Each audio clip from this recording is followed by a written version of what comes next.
Assalamualaikum warahmatullahi wabarakatuh. Kali ini saya akan menjelaskan tentang rencana keuangan.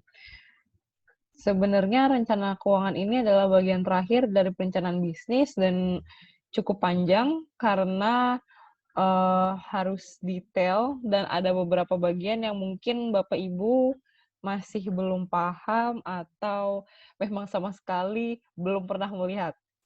Eh, Sebenarnya bagian rencana keuangan yang penting hanya 3, yaitu laporan laba rugi atau income statement, kemudian ada laporan arus kas atau cash flow statement, dan yang terakhir ada laporan neraca atau balance sheet. Tapi di sini saya akan menjelaskan 6. Yang pertama adalah harga jual. Pada bagian ini, Bapak Ibu bisa mencantumkan harga jual. Contohnya, harga jual produk kami sebesar 30.000 dan mempunyai margin laba sebesar 30%. Dan total penjualan 5 tahun sebanyak misalnya 1 miliar. Seperti itu. Bapak Ibu bisa mencantumkan perkiraan penjualan produk di bagian ini. Contohnya tahun ke-1, harga atau unitnya itu 30.000, kemudian jumlah unitnya misalnya taruhlah 200, sehingga totalnya 30.000 dikali 200. Ini Bapak Ibu bisa lakukan dari bulan Januari, Februari, Maret, April, hingga seterusnya. Kemudian ada laporan laba rugi atau income statement. Laporan laba rugi menunjukkan pendapatan dan pengeluaran serta laba untuk jangka waktu tertentu. Bagian keuangan ini menunjukkan apakah bisnis yang dijalani oleh Bapak Ibu menguntungkan atau tidak. Rumus pendapatan adalah laba dikurangi kerugian. Nah, di bagian ini juga, apabila bisnis sudah berjalan lama, misalnya sudah 1 tahun atau 2 tahun, buat laporan keuangan berdasarkan per 3 bulan atau triwulan. Tetapi untuk bisnis yang baru, Bapak Ibu bisa membuat laporan laba rugi setiap bulannya. Contohnya sebagai berikut. Di sini ada pendapatan, ada pengeluaran, biaya langsung seperti material, kemudian sewa peralatan, gaji, dan upah. Misalnya tidak ada atau ada yang ditambahkan di bagian biaya langsung, bisa ditambahkan atau mungkin bisa dikurangi. Yang termasuk biaya langsung adalah biaya yang berurusan dengan pada saat produk itu diproduksi. Kemudian ada bagian administrasi dan umum seperti iklan dan promosi, ada utang bermasalah. Utang bermasalah misalnya tidak ada bisa dihapuskan. Kemudian ada depresiasi. Depresiasi itu penyusutan harga barang, misalnya Bapak Ibu membeli mesin cuci untuk laundry. Nah, setiap tahunnya karena mesin itu terpakai, maka ada biaya penyusutan setiap tahunnya. Biasanya biaya penyusutan itu 25% dari harga beli produk per tiap tahunnya. Kemudian ada biaya bunga, biaya telepon, biaya utilitas yang termasuk utilitas itu adalah listrik, kemudian PDAM atau air, WiFi misalnya, dan lainnya.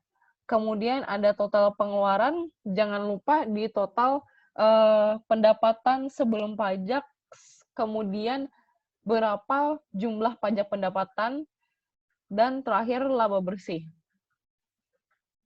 Bagian ketiga ada laporan arus kas atau cash flow statement. Di laporan arus kas ini pada dasarnya menggunakan akun dalam laporan laba rugi, tetapi tanpa barang non-kas.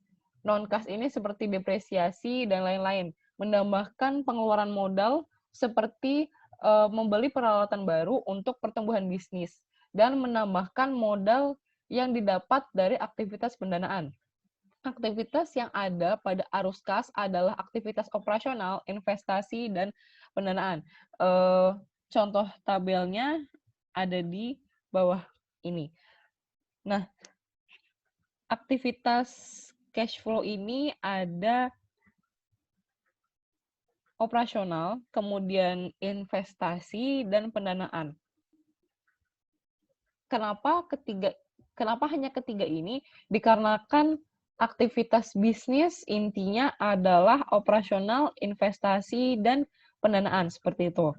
Kemudian lanjut ke laporan neraca. Laporan ini menggambarkan berapa nilai bisnis Bapak Ibu pada saat ini. Kemudian laporan ini juga merangkum semua data keuangan menjadi 3, yaitu aset, liabilitas, dan ekuitas. Bagian laporan neraca ini adalah bagian terakhir dari laporan keuangan penting yang harus ada di perencanaan bisnis.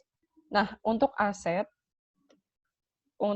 ini pengertiannya adalah objek yang dapat dihitung nilai keuangannya yang dimiliki oleh bisnis Bapak Ibu. Contoh aset dibagi menjadi 3. Yang pertama aset lancar, seperti kas, aktiva setara kas, piutang, atau inventory. Inventory ini peralatan. Kemudian liabilitas. Liabilitas adalah utang yang dipinjam oleh perusahaan. Maksudnya utang yang dipinjam oleh perusahaan ini ada dibagi menjadi 2. Liabilitas lancar dan liabilitas tidak lancar. Liabilitas lancar itu seperti pajak, kemudian utang, biaya yang belum dibayar, utang jangka panjang yang lancar, misalnya kredit leasing untuk setiap bulannya. Kemudian ada liabilitas jangka panjang, misalnya pinjaman jangka panjang itu seperti utang bank, seperti itu. Kemudian ada ekuitas. Ekuitas ini hasil pengurangan total aset dengan total liabilitas. Ada modal pemilik dan ada laba bersih. Biasanya di bagian laporan neraca ini Bapak Ibu membuat setiap tahunnya cukup 1 kali, dan setelah neraca ini selesai, Bapak Ibu bisa mencantumkan laporan keuangan selengkapnya di bagian tambahan atau appendix. Kemudian ada analisis break-even. Break-even adalah posisi di mana penjualan produk Bapak Ibu sudah menutupi biaya modal. Didapatkan dari rumus S sama dengan FC dibagi dengan GM, di mana S adalah penjualan, apakah Bapak Ibu mendapatkan keuntungan atau kerugian, kemudian FC adalah fixed cost atau biaya tetap dalam satuan rupiah, dan GM adalah gross margin atau margin bruto dalam bentuk persentase. Seperti ini contohnya di bawah. Kemudian yang terakhir ada analisis rasio. Analisis ini dapat digunakan untuk menentukan kemampuan perusahaan agar sukses dan dapat meraih tanggung jawab finansial. Sebenarnya analisis rasio ini ada banyak. Hanya saja yang saya cantumkan ada 2, yaitu rasio profitabilitas dan rasio aktivitas. Yang pertama, rasio profitabilitas ada gross margin, yaitu pendapatan penjualan bersih dikurangi biaya barang terjual. Rumus gross margin adalah penjualan bersih dikurangi biaya barang terjual. Kemudian yang kedua, net profit margin adalah seberapa banyak pendapatan bersih atau laba dihasilkan. Unit satuannya menggunakan persentase. Rumusnya adalah R dikurangi COGS, dikurangi E, dikurangi I, dikurangi T per R dikali 100. Atau pendapatan bersih dibagi dengan pendapatan dikali 100. Di sini penjelasannya di mana R adalah pendapatan, COGS adalah biaya barang terjual, E adalah biaya operasional dan pengeluaran lainnya, I adalah biaya bunga, dan T adalah biaya pajak. Kemudian yang terakhir ada return on asset, yaitu perbandingan seberapa menguntungkan sebuah perusahaan dibandingkan dengan total asetnya. Rumusnya adalah pendapatan bersih dibagi dengan total aset. Kemudian lanjut kepada rasio aktivitas. Ada dua, ada inventory turnover dan total asset turnover. Inventory turnover ini menunjukkan berapa kali perusahaan mengganti atau menjual persediaan selama periode waktu tertentu, misalnya setahun. Rumusnya adalah biaya barang terjual dibagi nilai rata persediaan. Yang terakhir ada total asset turnover, yaitu mengukur nilai penjualan atau pendapatan perusahaan dengan nilai aset. Rumusnya adalah total penjualan dibagi awal penjualan ditambah akhir penjualan dibagi 2 atau rata penjualan. Nah, ini adalah analisis yang terakhir. Jika Bapak Ibu mempunyai pertanyaan, bisa bertanya lewat WhatsApp atau bisa mencantumkan pertanyaan pada kolom komentar di bawah.